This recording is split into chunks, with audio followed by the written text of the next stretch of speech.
तुलसी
संपुष्टी बाहेर दाकुटी मूर्ती उभा तुका म्हणे जीव भाव देवा पायी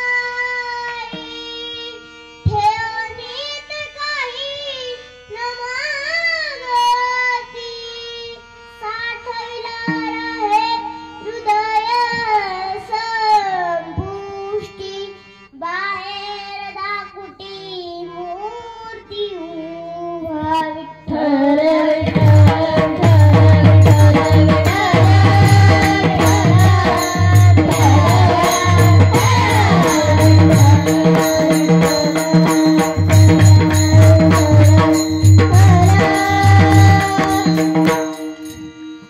समचरण सराज्यं साम्प्रनिलम्बुदाभं जगननीतपानि मण्डनं मण्डनानं तरुणतुलसीमालकन्धरं कन्यनेत्रं सदैव धवलासं विठ्ठलं चिन्तयामि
कथेचा विस्तारू बाबाजी सद्गुरुदास ठुका नयांचे केली स्मरण होय सकळ विकरण तेची बंधू श्री चरण श्री गुरूंचे ते नमस्कार आता ओम नमो ज्ञानेश्वरा करुणा करा दयाळा तुमचा अनुग्रह लाधल पावन झालो चराचरी मी का कुसळीत काही तऱ्हेनो बोलत वचने अति भाविक एका जनार्दनी तुमचा दास त्यांची आस पुरवावी कर जोडितो कथे काळी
रूप यांनी त्रैलोक्यात ख्याती केली असे असणारे देहनिवासी श्री संत जगद्गुरु तुकोबाराय यांच्या पंचमवेत्र गाथेतील भगवंताचा भक्तावरील वात्सल्य प्रतिपादित करणारा आहे विठ्ठल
रविदास महाराजांच्या जयंतीनिमित्त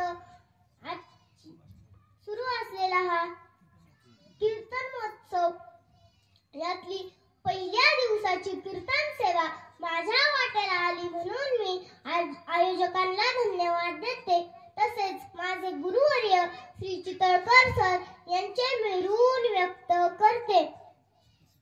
तसेच मृदंगाची साथ करणारे आकाश महाराज व गायनाला साथ करणारे श्रुतीताई, स्वराताई, समृद्धीताई व पखवादाला साथ करणारे स्वराज महाराज व देवयानीताई व सुनील महाराज व सोपदार महाराज विनेकरी आदी करून सर्व गुणीजन मंडळी यांचे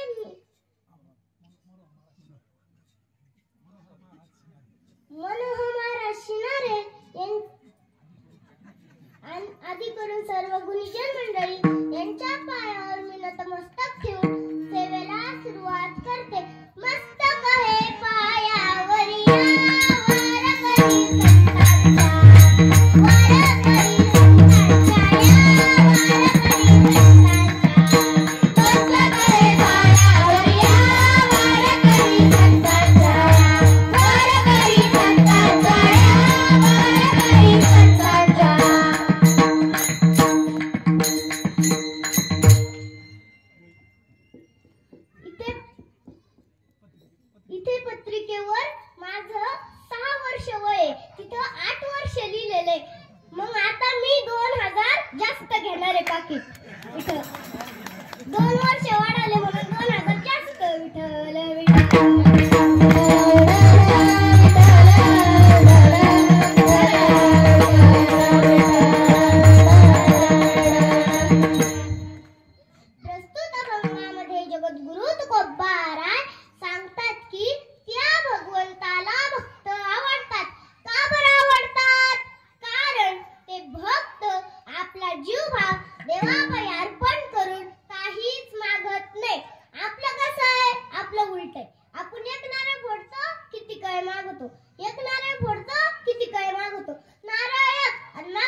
दे द्यावा, मला चांगला पगार मिळू दे द्यावा, मला चांगली छुकरी मिळू दे द्यावा, मला चांगले मुलं बाळ मिळू दे, एवढं मागतो. काही तर काय मागो हेच कळत नाही.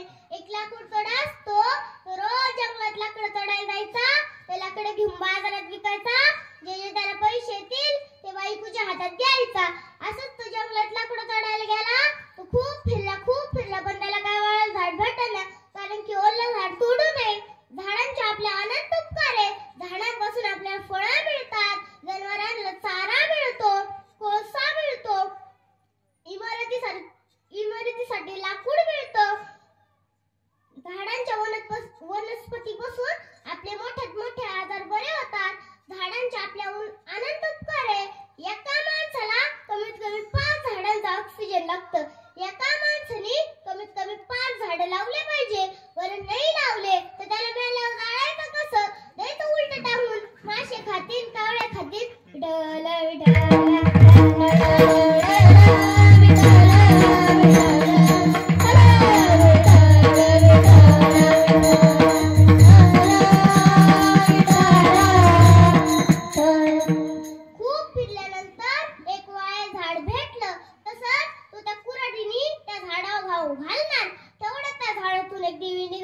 तुकाराम महाराजांच्या भाषेत हेंद्री शेंद्री दैवत. तुम्हाला हेंद्री शेंद्री दैवत माहिती का?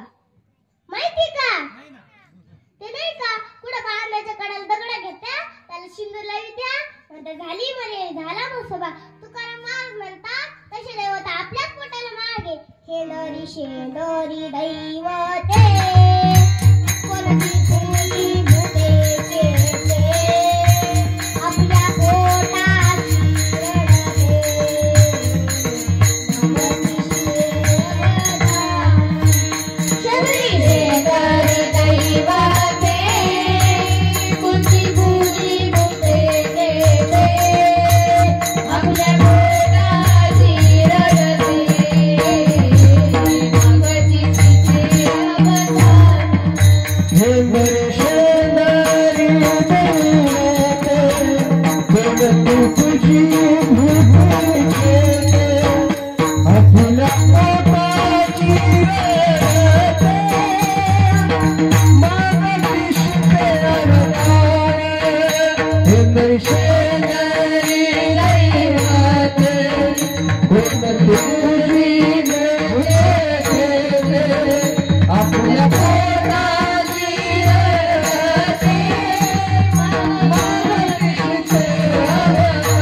ते दैवत आपल्याच पोटाला मागे.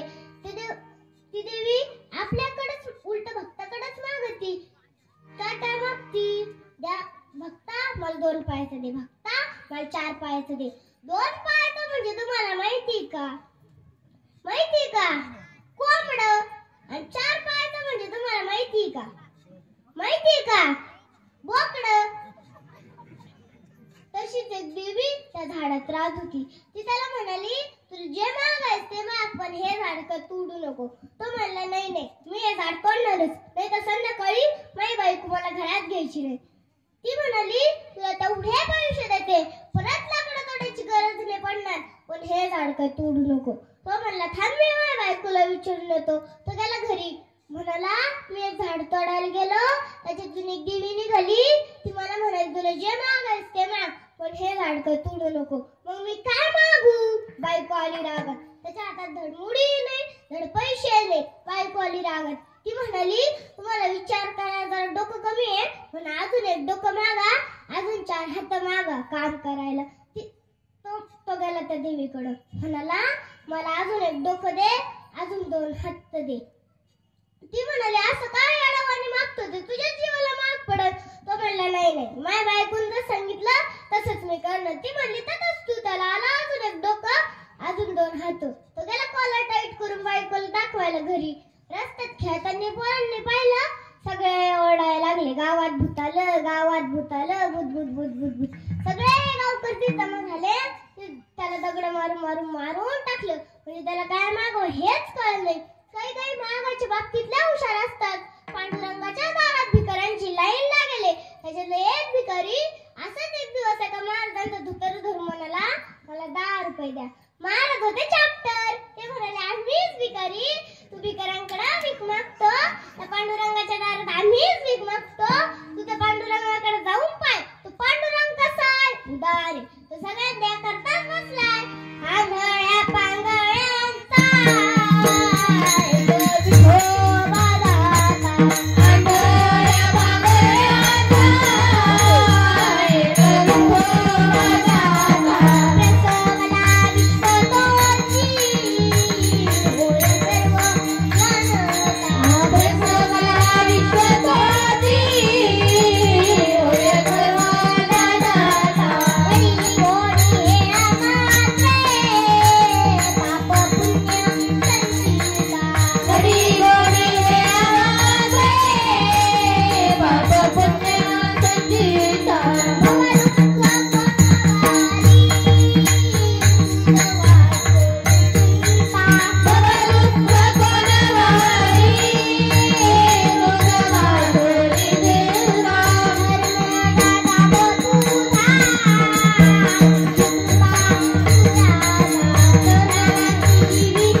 पांडुरंगाकडे म्हणाला, देवा तुला कधीच काही मागितलं नाही, आज मी तुझ्याकडे काहीतरी मागतो. पांडुरंग म्हणले, मग तुला काय मागायचं? त्याला काही सुचनाच, काय मागावा काय मागावा काय मागावा. तो म्हणला, देवा मला विचार करायला वेळ दे.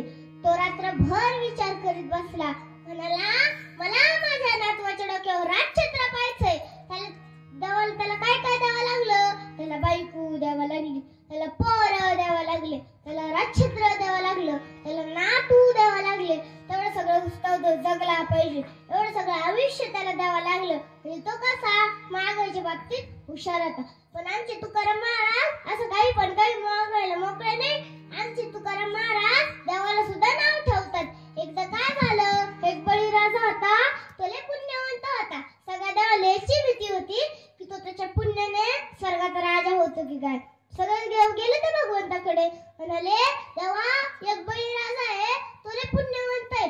आम्हाला याची भीती आहे की तो त्याच्या पुण्याने स्वर्गाचा राजा होतो की काय. देवाने घेतलं एक छोट्या ब्राह्मणाचं रूप. त्याचं काय नाव? वामन. देव गेले त्या बळीराजाकडे. बळीराजा म्हणला, मग तुला काय मागायचं? देव म्हणला, आधी संकल्प सोड. तिथं होते बळीराजाचे गुरु बसेल. बळीराजाचे गुरु कोण? शुक्राचार्य. ते म्हणाले, संकल्प सोडू नको, तो काय साधारण माणूस नाहीये, तो देव आहे. बळीराजा म्हणला, देवाला माझ्याकडे मागायला मग तुम्ही काही देईल. संकल्प सोडायचा म्हणून धारी घेतली. धारी कशी राहती? चहाच्या किटली सारखी धारी घेतली. घरातून पाणी कुठे येतंय? का बरं पाणी आहे ना, तुम्हाला माहिती का? माहिती का?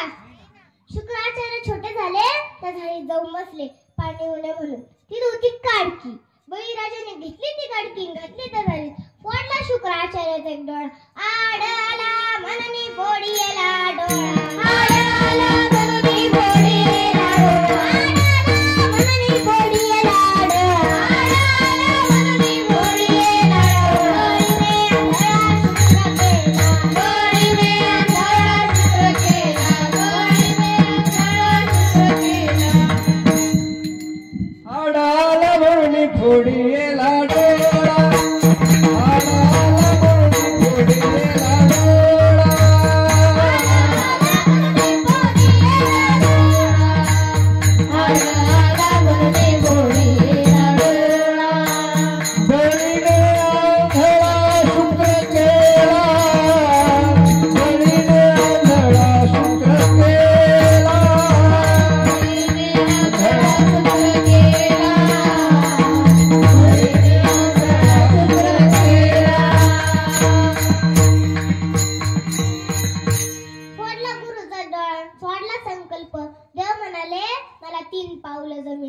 बळीराजा म्हणला, घेऊन टाक, तुला कुठे घेऊन टाकायची? सगळे आपलीच जमीन आहे. देव चालले मोठे मोठे मोठे मोठे होत. एवढे मोठे झाले देव की एका पाया पूर्ण ब्रह्मांड व्यापलं, दुसऱ्या पाया पूर्ण पृथ्वी व्यापली, तिसरा पाय कोणी ठेवायचा? देव म्हणले. बळीराजा म्हणला ठेव माझ्या डोक्यावर. ठेवला त्याच्या डोक्यावर, त्याला घातलं पाताळात. पुण्यवंत पाताळ लोकी नेला, पुण्यवंत पाताळ लोकी नेला, पुण्यवंत पाताळ लोकी नेला, पुण्यवंत पाताळ लोकी नेला, गरिबीचा भाग्यवंत केला, गरिबीचा भाग्यवंत केला,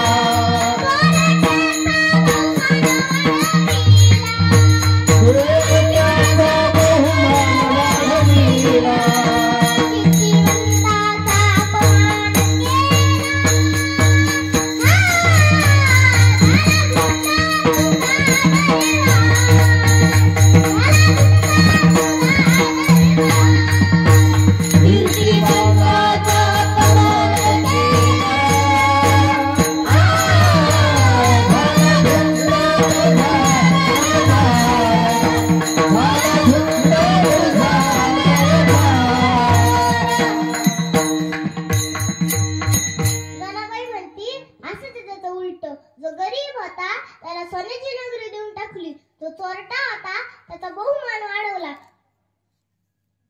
कोण चोरट? वाल्या कोळी. तो असंच जंगलात लपून बसायचा, तिकडे येणाऱ्या लोकांना लुटायचा.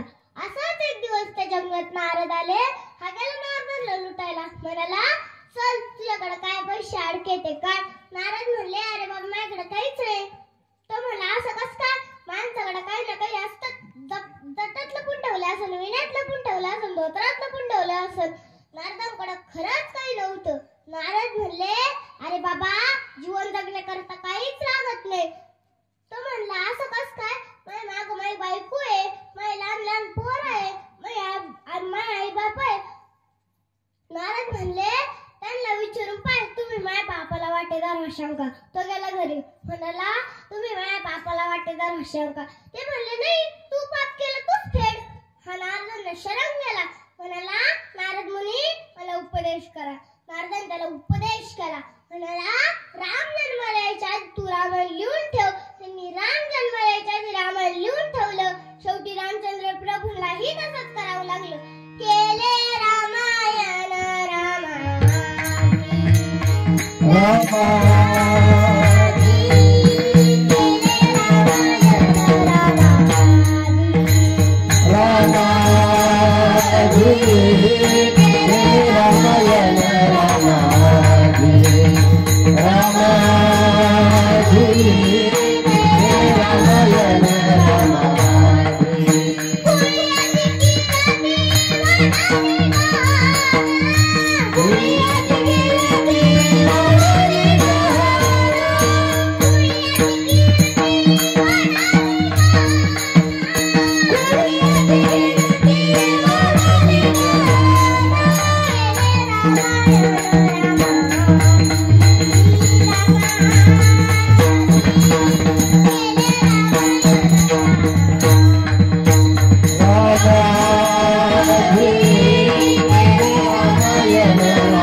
सुदामा ब्राह्मण.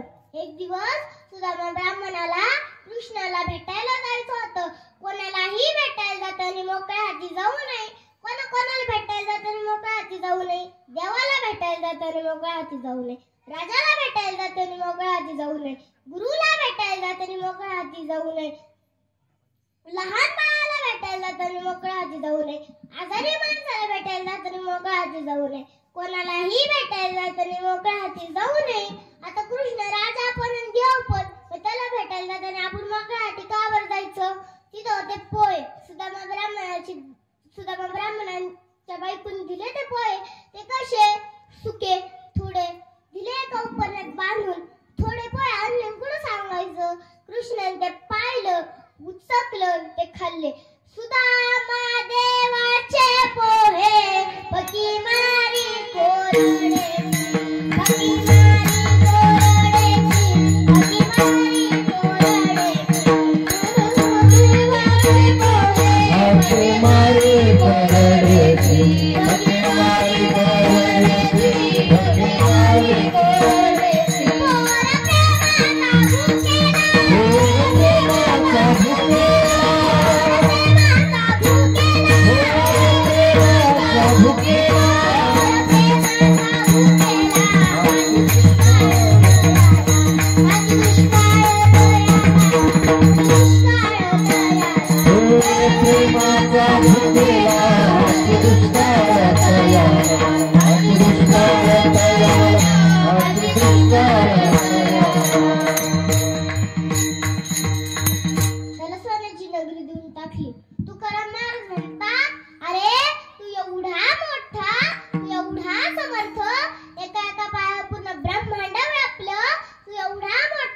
आमच्या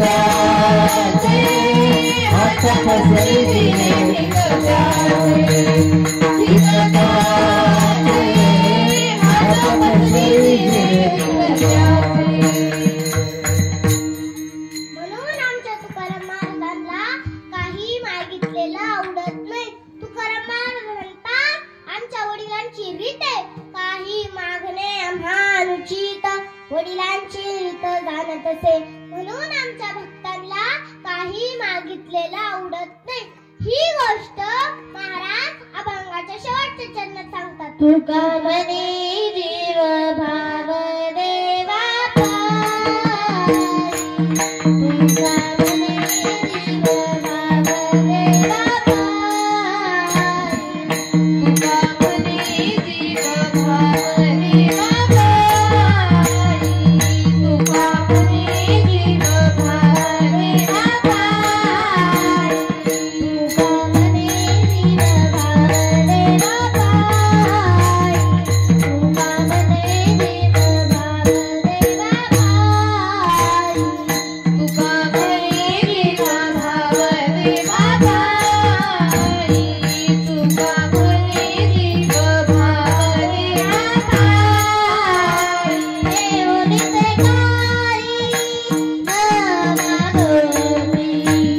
देवनीचे काही न मागती, साठविला रे हृदयाचा फूल, साठविला रे हृदयाचा फूल. देवनीचे काही न मागती, देवनीचे काही न मागती, साठविला रे हृदयाचा फूल, साठविला रे हृदयाचा फूल. तुका म्हणे जीव भाव देवा पाई, तुका म्हणे जीव भाव देवा पाई, तुका म्हणे जीव भाव देवा पाई, तुका म्हणे जीव भाव देवा पाई. देवनीचे काही न मागती, देवनीचे काही न मागती, साठविला रे हृदयाचा फूल, साठविला रे हृदयाचा फूल. देवनीचे काही न मागती, देवनीचे काही न मागती, साठविला रे हृदयाचा फूल, साठविला रे हृदयाचा फूल. माणसाला सगळ्यात जास्त काय प्रिय असतं? माणसाला सगळ्यात जास्त संपत्ती प्रिय असते. संपत्तीपेक्षा काय प्रिय असतं? आपलं मूल प्रिय असतं. समजा डॉक्टर म्हणले तुमच्या मुलाला अमुक तमुक आजार झाला, तर आपण काय म्हणतो? डॉक्टर, अख्खी संपत्ती गेली तरी चालेल, पण माझ्या मुलाला वाचवा. म्हणजे सगळ्यात जास्त काय प्रिय असतं? मूल प्रिय असतं. मुलापेक्षा काय प्रिय असतं? आपले इंद्रिय प्रिय असतात. इंद्रियापेक्षा काय प्रिय असतं? आपला जीव प्रिय असतो. समजा डॉक्टर म्हणले तुमच्या पायाला कॅन्सर झाला, हाताला कॅन्सर झाला, तर आपण काय म्हणतो? डॉक्टर, तुम्हाला माझा पाय काढून टाकायचा तर पाय काढून टाका, हात काढून टाकायचा तर हात काढून टाका, पण माझ्या जीवाला वाचवा. म्हणजे सगळ्यात जास्त काय प्रिय असतं? आपला जीव प्रिय असतो. वित्तात पुत्रहु, पुत्रात इंद्रिय, इंद्रियात प्राण, प्राणात आत्मा परप्रिय.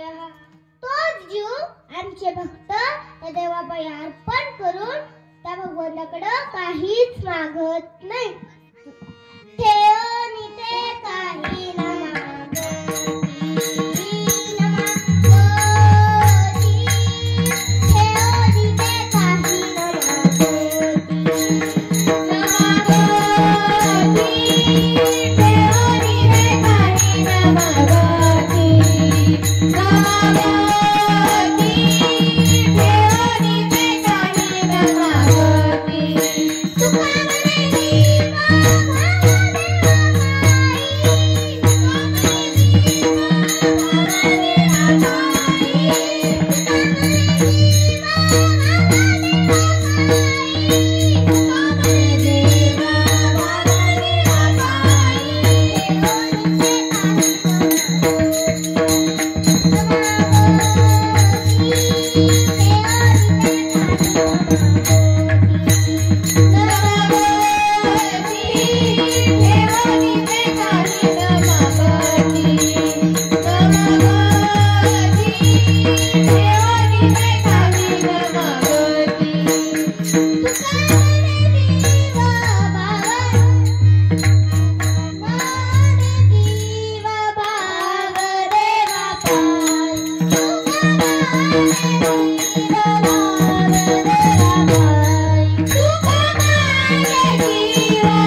करतात. कसं? चला सगळे हात वर करा. विठोबा रखुमाई, विठोबा रखुमाई, विठोबा रखुमाई, विठोबा रखुमाई, विठोबा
भक्तांची सर्व कामं तो भगवंत करतो.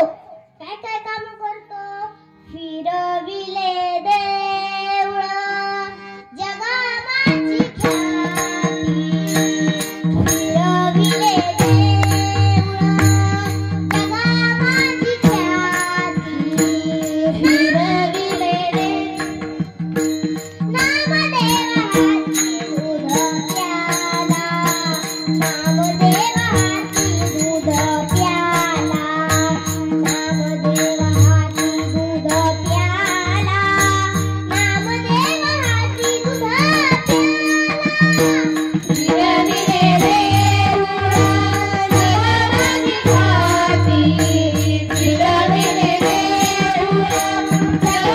ख्याती, नामदेवाची दूध प्याला, नामदेवाची दूध प्याला, नामदेवाची दूध प्याला, नामदेवाची दूध प्याला.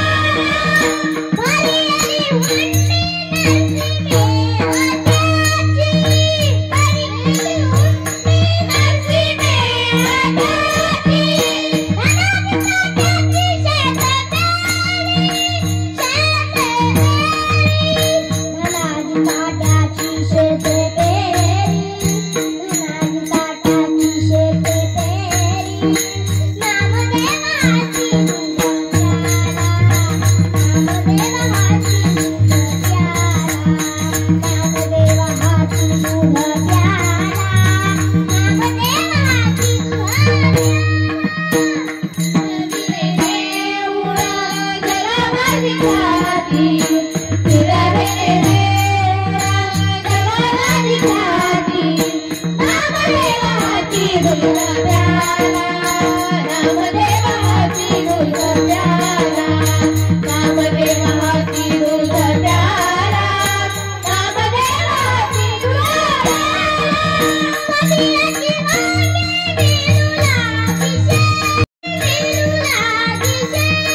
शेले विणले, कुंभाराचं मूल उठवलं, चोखोबा महाराजांच्या बायकोचं बाळपण केलं.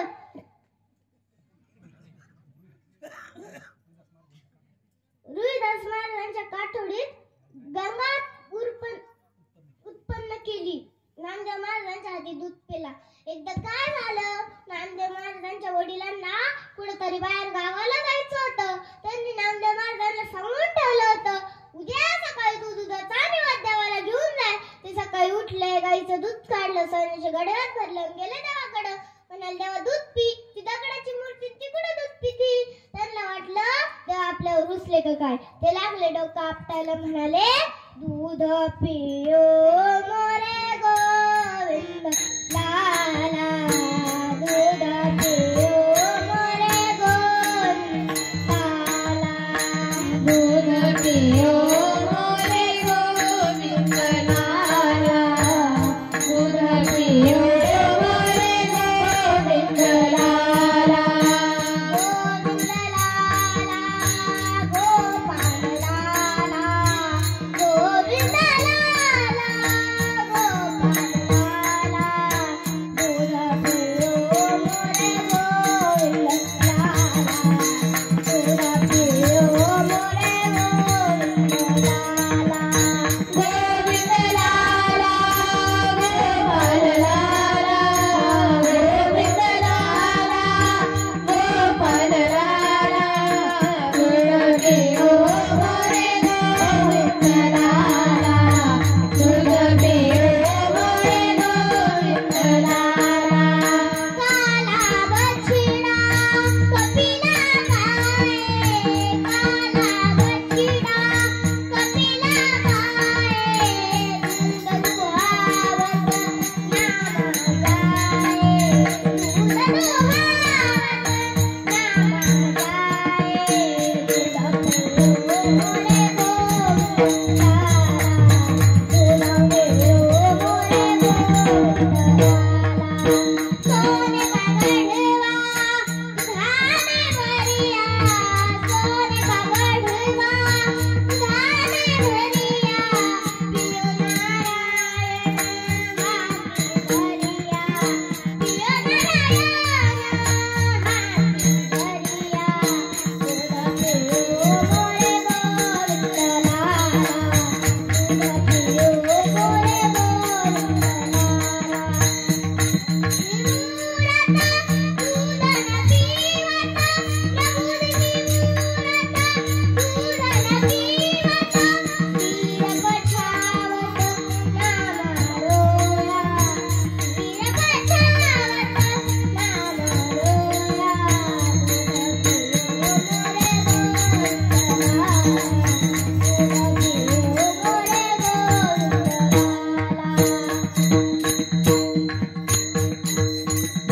मग देव स्वतः त्या मूर्तीतून बाहेर आले, ते दूध पिलं. म्हणजे नामदेव महाराजांसाठी दूध पिला. चोखोबा महाराजांच्या बायकोचं बाळपण केलं. एकदा काय झालं, चोखोबा महाराजांची बायको त्यांना म्हणाली, आता माझे दिवस भरले, तुम्ही तुमच्या बहिणीला घेऊन या, म्हणजेच माझ्या नंदाला घेऊन या, कारण की भाऊजाईचं बाळपण नंदाने करायचं असतं, म्हणून तुम्ही तुमच्या बहिणीला घेऊन या, म्हणजेच माझ्या नंदाला घेऊन या. चोखोबा महाराज जसे घराच्या बाहेर पडले, तिकडून येत होती दिंडी. दिंडीत चालू होतं भजन. कसं? ज्ञानोबा माऊली तुकाराम, ज्ञानोबा माऊली तुकाराम,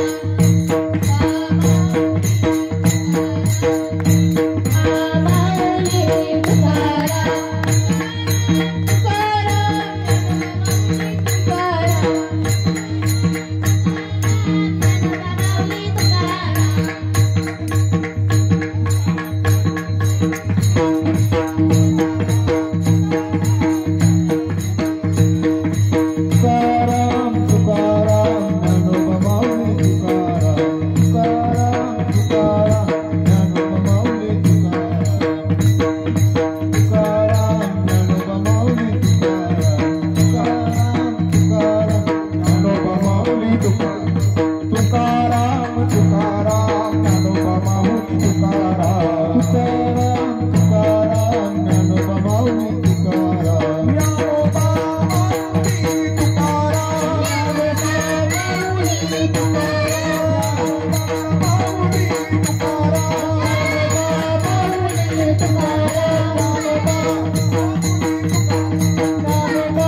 नामदेव महाराजांचं चाल म्हणायला कोण? ज्ञानेश्वर महाराज. जसे ज्ञानेश्वर महाराज चाल म्हणले तसे त्या कीर्तनात रंग भरला. कीर्तनात रंग भरला कोण येत असतं? देव येत असते. देवाला काशी तुमच्यासारखे बसून नाही राहिले, लागले नाचायला. एवढे नाचले देव की देवाचं पितांबरच गळलं तरी देवाला भान नाही. मग कबीरा महाराजांच्या लक्षात आलं तर त्यांनी देवाला सावध केलं. म्हणाले, देवा सावध होय, तुझा पितांबर गळलं. तर वाटता सगळ्या भक्तांनी देवाला धरलं होतं मनगट्टी. एकच टाळी झाली, एकच टाळी झाली, टाळी झाली झाली टाळी, टाळी झाली झाली टाळी. चंद्रभागेच्या वाळवंटी वाळवंटी एकच टाळी, एकच टाळी झाली, एकच टाळी झाली, टाळी झाली झाली टाळी. चंद्रभागेच्या वाळवंटी वाळवंटी एकच टाळी झाली. देव कीर्तन करी पुढे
कीर्तन झालं, काला झाला, सगळे आले घरी निघाला, चोखोबा महाराज पण आले घरी निघाला. तेव्हा त्यांना लक्षात आलं की आपल्याला काय काम सांगितलं होतं. तसेच गेले बहिणीला आणायला. इकडे देवाला पडली काळजी. देवाने स्वतः चोखोबा महाराजांच्या बहिणीचं रूप घेतलं, त्यांच्या घरी गेले, म्हणाले वहिनी उघडादार हाका मारी,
म्हणाले आलो का मी बहिणीला घेऊन. त्यांची बायको म्हणाले आत्ताशी काल तुम्ही बहिणीला घेऊन, इथे जे माझं बाळपण करीत होते ते कोण होतं? देव होते. अशा तो त्या सगळ्या भक्तांचे काम करतो. रविदास महाराजांसाठी काठोटीत गंगा उत्पन्न केली. रविदास महाराज चप्पल शिवायचं काम करीत होते. चप्पल शिवत होते आणि त्यांच्याकडे असं ते फिरत फिरत ब्राह्मण आलं. तो ब्राह्मण चालला होता यात्रेला. मग त्याची चप्पल होती तुटेल, त्याने दिली ती रविदास महाराजांकडे. मग रविदास महाराजांनी त्या ब्राह्मणाला विचारलं, ब्राह्मण बुवा तुम्ही कुठे चालले? मग ब्राह्मण म्हणले की मी गंगेत स्नान करायला चाललो. मग त्यांनी एक ठोकळा गंगेत अर्पण करायला दिला त्यांच्याकडे. म्हणाले हा ठोकळा गंगेत अर्पण करा. मग ते गेले आणि म्हणाले गंगेत तो ठोकळा अर्पण केला आणि गंगेचा हात असा बाहेर आला आणि तो ठोकळा घेऊन गेली. त्याच्या बदले त्याला एक कडं अर्पण केलं, कडं दिलं. म्हणाली की हे कडं रविदास महाराजांना भेट वस्तू म्हणून दे. तो ब्राह्मण रस्त्यात वाटेत चालत चालत म्हणला रविदास महाराजांना काय कळलं?